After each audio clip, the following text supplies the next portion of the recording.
क्या? अब देखिए, जिस तरीके से बयानबाजी आ रही है, एक उनके भारतीय जनता पार्टी के लीडर कहते हैं कि उनकी हत्या कर दी जाएगी अगर वो अपनी जुबान पर नियंत्रण नहीं लाते हैं। एक है रवनीत सिंह बिट्टू, जो कांग्रेस पार्टी में थे, वो जो पहले लीडर भी हैं, वो कांग्रेस से बीजेपी में आए हैं। वो कहते हैं ये आतंकवादी हैं। भूल जाते हैं रवनीत बिट्टू के आतंकवादी की ही वजह से उनकी दादी हो या उनके फादर हो वो शहीद हुए हैं। फिर आते हैं ये संजय गायकवाड़, महाराष्ट्र के गद्दार नंबर 1, जिन्होंने कहा कि उनकी जुबान काट देनी चाहिए। कहीं तो नियंत्रण लाएं। भारतीय जनता पार्टी की सोच इतनी गिर चुकी है, भारतीय जनता पार्टी के एलाइज की सोच इतनी गिर चुकी है कि लीडर ऑफ ऑपोजिशन के साथ आपके मतभेद हो सकते हैं, पर ये जो मनभेद और मैं कहती हूँ जहर घोलने का काम हो रहा है, डायरेक्ट धमकियां दी जा रही हैं। अगर भारतीय जनता पार्टी इस पर कोई कार्रवाई नहीं करती है, दिखाता है कहीं ना कहीं शायद भारतीय जनता पार्टी हो या ये गद्दार सेना के गद्दार एमएलए हों, वो ऐसे सोच को एंडोर्स कर रहे हैं। महाराव उमेद सिंह जी द्वितीय की जयंती कार्यक्रम में, उनके जयंती समारोह में यहाँ पर आने का मुझे अवसर मिला और यहाँ पर सभी समिति के सभी यहाँ पर सभी हमारे कार्यकारिणी थी, सभी लोगों से मिलने का भी अवसर मिला। बहुत सारे जो हमारे युवा हैं, जो छात्र छात्राएं हैं, उनको भी सम्मानित करने का भी अवसर मिला। तो मैं धन्यवाद देना चाहूँगी हमारी बहुत ही मेहनती हमारी एमएलए साहिबा कल्पना जी को और हमारे महाराजा साहब रुजयराज सिंह जी को कि उन्होंने मुझे यहाँ सबके बीच बुलाकर सब यहाँ पर इस कार्यक्रम में आने का अवसर प्रदान किया। आज दिल्ली के लिए एक बहुत दुखद दिन है। आज दिल्ली की मुख्यमंत्री एक ऐसी महिला आतिशी मार्लेना जी बनने जा रही हैं, जिनके अपने परिवार ने आतंकवादी अफजल गुरु को फांसी की सजा से बचाने के लिए एक लंबी लड़ाई लड़ी। उनके अपने माता पिता ने कई बार राष्ट्रपति जी को मर्सी पिटिशंस, दया याचिकाएं भेजी कि अफजल गुरु को फांसी ना हो, कि अफजल गुरु निर्दोष हैं, कि अफजल गुरु सिर्फ एक राजनीतिक साजिश का शिकार बन गए। ये कितनी गलत बात है। आज आतिशी मार्लेना जी मुख्यमंत्री बनेंगी, लेकिन हम सब जानते हैं कि वो सिर्फ और सिर्फ एक डमी सीएम, एक कठपुतली मुख्यमंत्री बनेंगी। लेकिन फिर भी ये मुद्दा बहुत बड़ा है, क्योंकि वो मुख्यमंत्री बनेंगी और ये मुद्दा सीधे सीधे दिल्ली और देश की सुरक्षा से जुड़ा हुआ है। भगवान बचाए दिल्ली वासियों को ऐसे मुख्यमंत्रियों से। इसके लिए आपको सबको मालूम है कि पहले से तैयारी शुरू कर दी गई थी। एक बार ऑनरेबल सीएम साहब ने भी सेक्रेटेरिएट में कोऑर्डिनेशन मीटिंग रखी थी। उसमें गणेश उत्सव समिति को बुलाया था और मिलादुन नबी कमेटी को भी बुलाया था। उसके बाद हमारे इंचार्ज मिनिस्टर पूनम प्रभाकर साहब ने सभी डिपार्टमेंट्स की एक कोऑर्डिनेशन मीटिंग रखी थी। उसके बाद वेरियस लेवल्स पे, ऑफिशियल लेवल्स पे भी कोऑर्डिनेशन मीटिंग्स वगैरह रखी गई हैं। सभी डिपार्टमेंट जैसे GHMC, transport department, irrigation department, उसके अलावा और भी जितने भी डिपार्टमेंट्स हैं, एचएमडीए, सब कलेक्टर साहब, सब लोग मिलके वेरियस लेवल्स पे, डीसीपी लेवल पे, एसीपी लेवल पे या सीनियर लेवल पे मीटिंग रखें, कोऑर्डिनेशन मीटिंग। उसका इसलिए रखे हैं कि ताकि पूरा गणेश इमर्शन पीसफुली हो। उसके बाद लास्ट वीक हम लोग मैं और सीपी और बाकी सभी डिपार्टमेंट के senior officers like collector, GHMC commissioner, electricity department के लोग, एचएमडी के लोग, पुलिस के सीनियर, सब लोग मिलकर एक रूट इंस्पेक्शन भी कर आए थे बालापुर से टैंक बंद तक। तो सभी इंतजाम पूरे कर लिए गए हैं और आज गणेश इमर्शन शुरू हो गया है। बालापुर का गणेश भी सिटी लिमिट्स में एंटर कर गया और बड़ा गणेश तो आपने देखा होगा कि ऑलरेडी एनटीआर मार्ग पे उसका इमर्शन की तैयारियां चल रही हैं। तो मैं समझता हूं 1:30 बजे तक, 1:45 बजे तक वो इमर्शन भी कंप्लीट हो जाएगा। बाकी सब भी आइडल्स एक एक कर आ रहे हैं। पूरा टैंक बंद पे और एनटीआर मार्ग पे, नेकलेस रोड पे सब जगह क्रेन्स लगी हुई हैं। उसके अलावा सरूर नगर टैंक, बेबी पॉन्ड सब जगह लगे हुए हैं। पूरे इंतजाम कर लिए गए हैं। मुझे उम्मीद है कि पूरा गणेश इमर्शन पीसफुली हो जाएगा और सभी लोग काफी उत्साह के साथ पार्टिसिपेट कर रहे हैं। पूरे स्टेक होल्डर्स सपोर्ट दे रहे हैं और उसको पीसफुल करने की कोशिश कर रहे हैं। सर आज कितना आइडल्स में इमर्शन होने वाला है और कितने दिन लगेंगे सर ये इमर्शन? इमर्शन जो है अभी करीब करीब बड़े छोटे आइडल्स मिला के 30 से 40 हजार इमर्शन होंगे पूरे ट्राई कमिश्नरेट में। तो वैसे तो हम लोग चाहते थे कि इमर्शन कल सुबह तक पीसफुली कंडक्ट हो जाए, लेकिन पुराना एक्सपीरियंस देख के ऐसे लगता है कि कल भी थोड़ा बहुत इमर्शन रह जाएगा। उसके लिए भी हमने पूरे इंतजाम किए हैं। हमारी कोशिश रहेगी कि इमर्शन भी चलता रहे और ऑफिस भी लोग आना जाना अपना काम शुरू करें, क्योंकि कल सेक्रेटरीट फंक्शन होगा, बाकी गवर्नमेंट ऑफिस भी फंक्शनल होंगे। तो इसलिए हम लोग कोशिश करेंगे कि लोग अपने ऑफिस को जा सकें। लॉ एंड ऑर्डर कंट्रोल करने के लिए कितना पुलिस फोर्सेस डिप्लॉयड हुए सर टाइमिंग पे? हैदराबाद में करीब 25,000 के करीब स्ट्रेंथ लगी हुई है, जिसमें स्पेशल पुलिस, आरएएफ और सेंट्रल फोर्सेस, स्टेट फोर्सेस। उसके अलावा हमने इस बार थोड़े ट्रेनीज हमारे पास थे, उनको भी गणेश उत्सव का एक्सपोजर के लिए उनको भी डिप्लॉय किया है। सर सुबह तक गणेश प्रोसेसिंग चल रहा है, डिवोटीज को क्या अपील करते सर आपको थोड़े प्रिकॉशंस? मेरा सबसे अपील यही है कि आप आनंद से इसको सेलिब्रेट करें और इमर्शन को कंप्लीट करें और इसको धार्मिक भावना से इसको प्रोसेशन को कंप्लीट करें शांति के साथ। Thank you. जय। सफाई के लिए चाहे कोई भी हो, सभी जागरूक रहते हैं। मैं आपको इतना ही कहूंगा कि संपूर्ण स्वच्छता सहयोग, इसमें जन सहयोग के बिना कोई भी काम संभव नहीं है। हम सभी नागरिकों का कर्तव्य होना, हम सभी नागरिकों का यह कर्तव्य है कि हम स्वच्छता अभियान में हिस्सा लें। और ये एक दिन का काम नहीं है, ये हमारे ध्यान में होना चाहिए, हमारे अंदर होना चाहिए। जब भी अगर हम कुछ ऐसा देखते हैं तो हमने सामने वाले को भी कहना चाहिए और हमको भी स्वच्छता के विषय को लेकर के आगे बढ़ना चाहिए।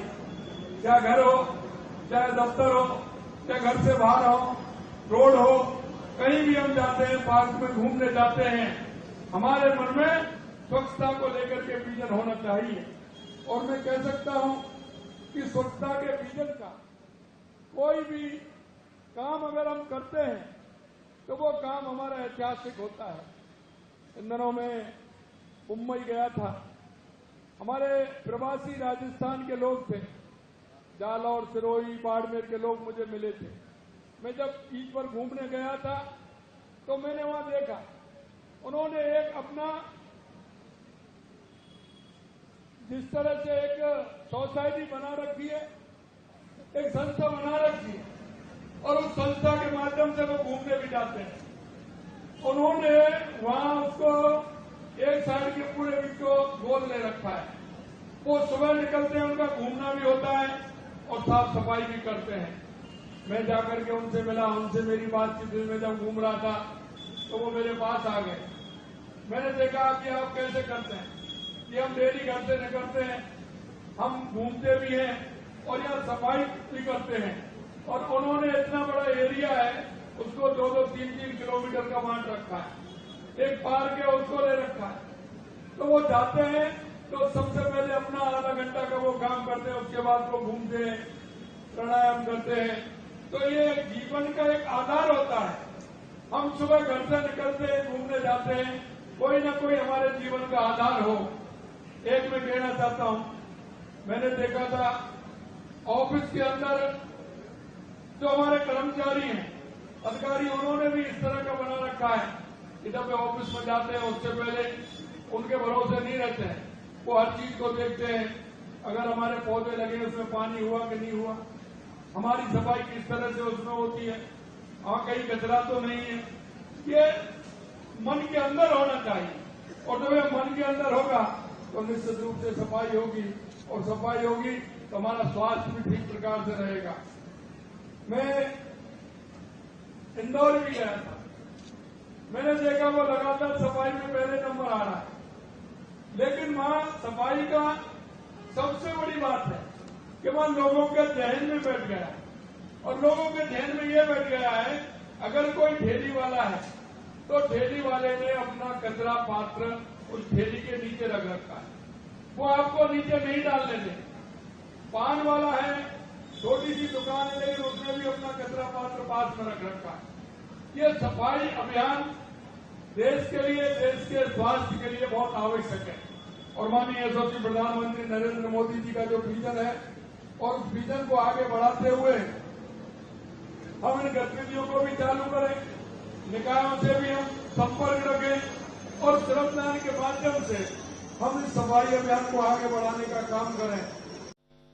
आज की प्रेस वार्ता में मेरे साथी अश्विनी जी और मैं आप सभी का हृदय से स्वागत करते हैं। सबसे पहले तो आज प्रधानमंत्री मोदी जी का जन्मदिन है। पूरे देश में कई संस्थाएं जन्मदिन को सेवा पखवाड़े के नाम से मनाने का निर्णय किया है, जो हर साल करते हैं।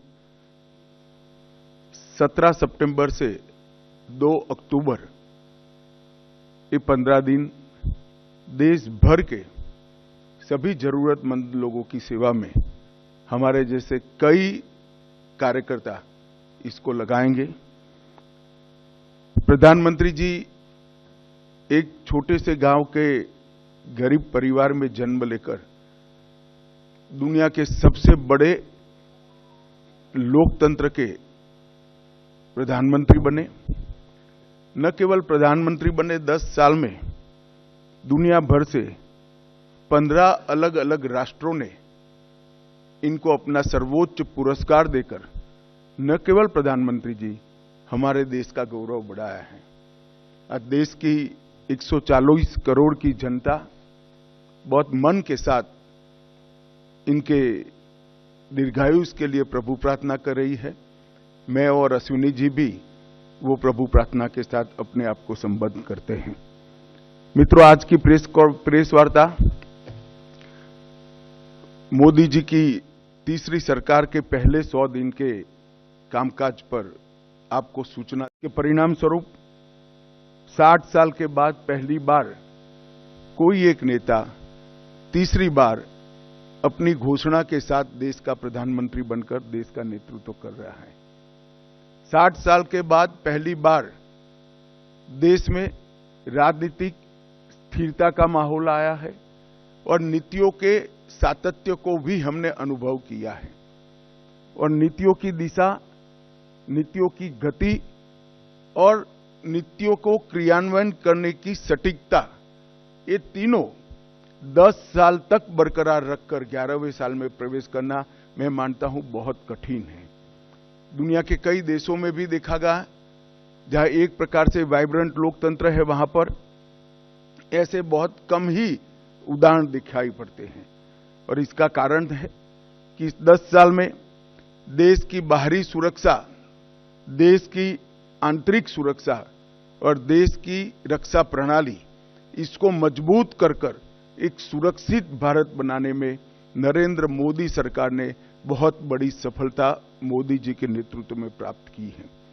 शिक्षा के अंदर आमूलचूल परिवर्तन, हमारे चिर पुरातन शिक्षा शैक्षणिक मूल्यों को समाहित करते हुए, हमारी भाषाओं को गौरवान्वित करते हुए और आधुनिक से आधुनिक शिक्षा को समाहित करते हुए नई शिक्षा नीति लाने का काम नरेंद्र मोदी जी ने किया है।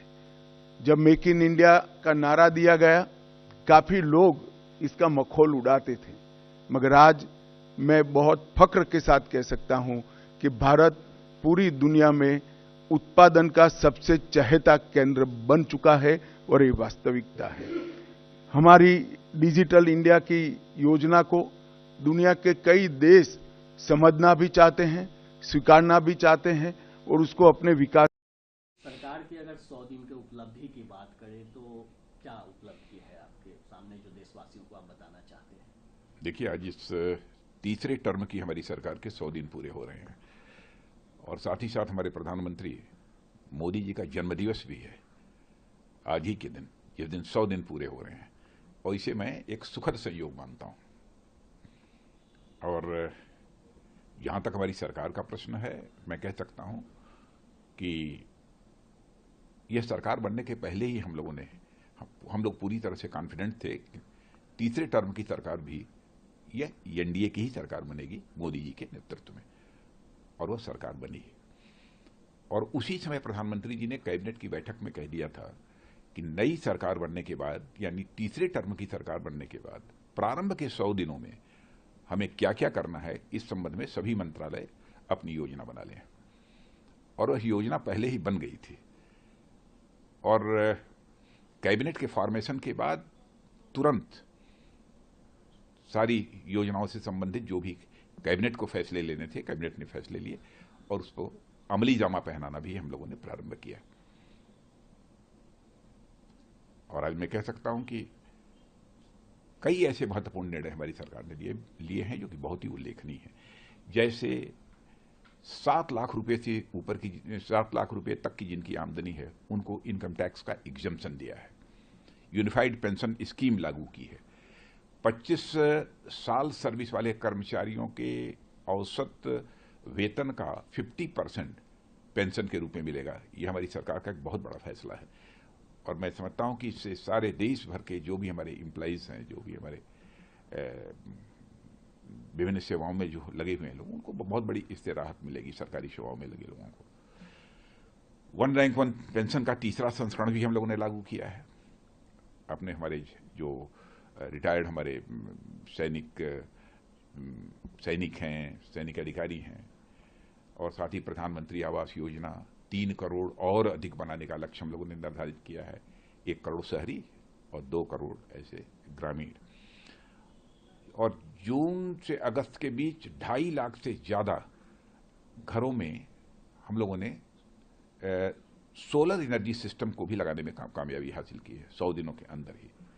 स्टार्टअप्स के लिए जो एंजल टैक्स होता था उसको हम लोगों ने समाप्त कर दिया। मुद्रा ऋण जो पहले 10 लाख रुपए तक मिलता था उसको बढ़ाकर हम लोगों ने 20 लाख रुपए भी कर दिया है। एमएसएमई जो छोटे व्यापारी हैं, बहुत ही छोटे व्यापारी हैं, उनके लिए बिना गारंटी के ऋण की भी सुविधा मुहैया कराने का फैसला किया है। और केंद्र सरकार ने 15,000 से अधिक नई नियुक्तियों की भी घोषणा इसी 3 महीने के अंदर की है। और 11 लाख नई लखपति दीदियों को प्राइम मिनिस्टर ने इसी 3 महीने के अंदर प्रमाण पत्र दिया है। और इससे बड़े बेहद खुशी की बात क्या हो सकती है कि 1 करोड़ से अधिक हमारी लखपति दीदियां प्रतिवर्ष 1 लाख से अधिक की कमाई कर रही हैं। और उसके अतिरिक्त अनुसूचित वर्ग के लिए, पिछड़ी जातियों के लिए भी कई ऐसी घोषणाएं की हैं। जहां तक प्रधानमंत्री जनजाति उन्नत ग्राम योजना का प्रश्न है, 63,000 जनजाति गांव का विकास किया जाएगा। इसके संबंध में भी हम लोगों ने फैसला किया है। अनुसूचित वर्ग, पिछड़े वर्ग और सफाई कर्मचारियों की आजीविका के लिए रियायती ऋण देने का भी फैसला हम लोगों ने किया है। और एक बहुत ही महत्वपूर्ण फैसला, 70 वर्ष से ऊपर के जो लोग भी हैं, चाहे किसी भी इनकम ग्रुप के हों, किसी भी जाति, पंथ और मजहब के क्यों न हो, सबको आयुष्मान भारत की योजना का लाभ मिलेगा। यानी 5 लाख रुपए तक का प्रतिवर्ष निःशुल्क चिकित्सा उन्हें उपलब्ध कराई जाएगी। जहां तक रक्षा मंत्रालय का, हमारे मंत्रालय का प्रश्न है, तो लगभग 1.5 लाख करोड़ रुपए से अधिक का बड़े डिफेंस आइटम्स को परचेज करने के लिए हमारी डिफेंस एक्विजिशन काउंसिल जो होती है, जो रक्षा खरीद फरोख्त के मामलों में जो फैसला करती है, वह भी फैसला हम लोगों ने 1.5 लाख करोड़ रुपए से अधिक का लिया है इन 3 महीनों के अंदर। तो ऐसे कई चीजें हैं। और एक भारत को रक्षा के मामलों में हम पूरी तरह से आत्मनिर्भर बनाना चाहते हैं। तो आपको इस बात की जानकारी होगी, लगभग 501 से अधिक आइटम्स को पहले ही हम लोगों ने पॉजिटिव इंडिजिनाइजेशन लिस्ट में शामिल कर लिया था। यानी यह 501 आइटम्स हमारे डिफेंस के भारत में बनेंगे, भारतवासियों के हाथों से बनेंगे। वैसे ही हमारी जितनी पब्लिक सेक्टर अंडरटेकिंग्स हैं, उनमें जो LRU, लोकल रिप्लेसमेंट यूनिट्स बोलते हैं, तो 5,000 से अधिक के बारे में भी यही फैसला किया है कि भारत में बनेंगी। और 3 महीने के अंदर ये फैसला किया है कि जो अब तक पॉजिटिव इंडिजिनाइजेशन लिस्ट घोषित की है, यानी भारत में बनेंगी, तो उसके अतिरिक्त 346 आइटम्स और हम लोगों ने उसमें जोड़ दिया है। यानी आत्मनिर्भरता के लक्ष्य को प्राप्त करने के लिए जो कुछ भी किया जा सकता है वो किया है। और कोई छोटी बात नहीं है 3 महीने के अंदर 346 आइटम्स और उसमें डाल देना। यानी भारत को 2047 तक एक विकसित भारत बनाने का जो हमारा लक्ष्य है, उस लक्ष्य को प्राप्त करने की दिशा में हम तेजी से आगे बढ़ रहे हैं।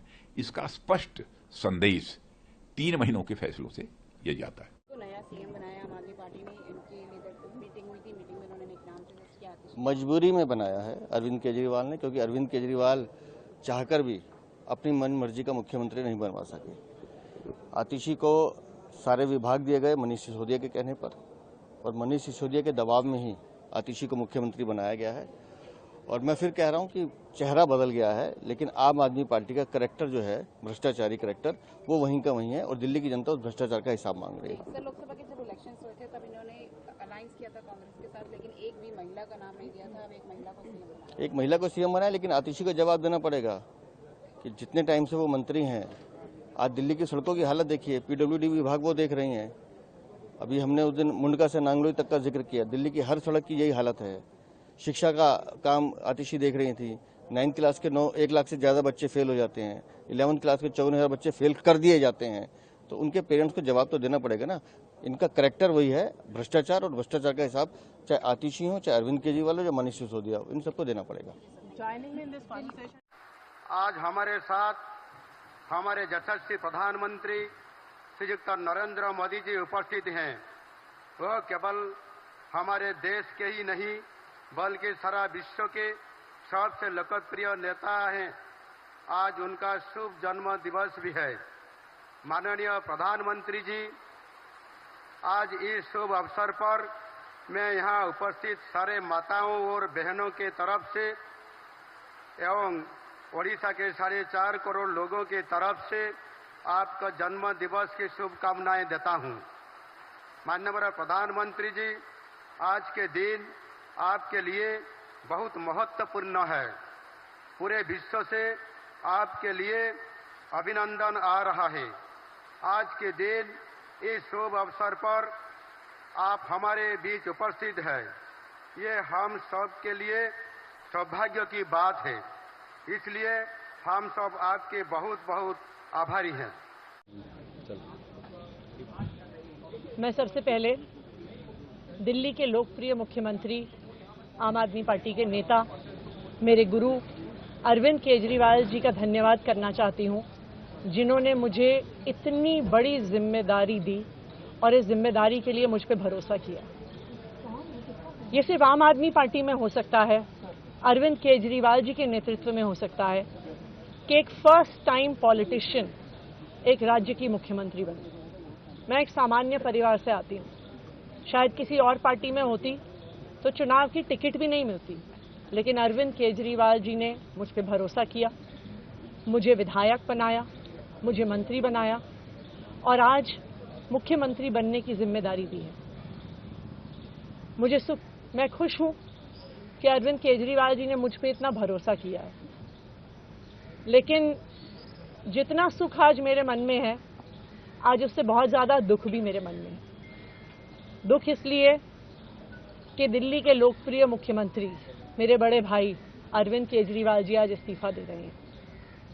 मैं आज ये जरूर कहना चाहती हूँ आम आदमी पार्टी के सभी विधायकों की तरफ से, दिल्ली की 2 करोड़ जनता की तरफ से, कि दिल्ली का एक ही मुख्यमंत्री है और उस मुख्यमंत्री का नाम अरविंद केजरीवाल है। भारतीय जनता पार्टी ने पिछले 2 साल से अरविंद केजरीवाल जी को परेशान करने की, उनके खिलाफ षड्यंत्र।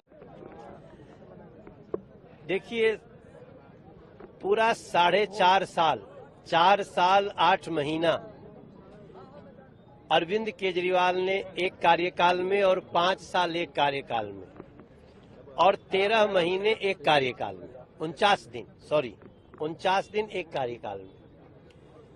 तो इतना दिन तक तो अरविंद केजरीवाल जी ने दिल्ली को लूटा, दिल्ली को रुलाया, दिल्ली की सड़कों में गड्ढा बनाया, दिल्ली के स्कूलों में 5 लाख का कमरा 25 लाख में बना के लूट की, दिल्ली को शराबी बनाने की कोशिश की, शराब घोटाला किया।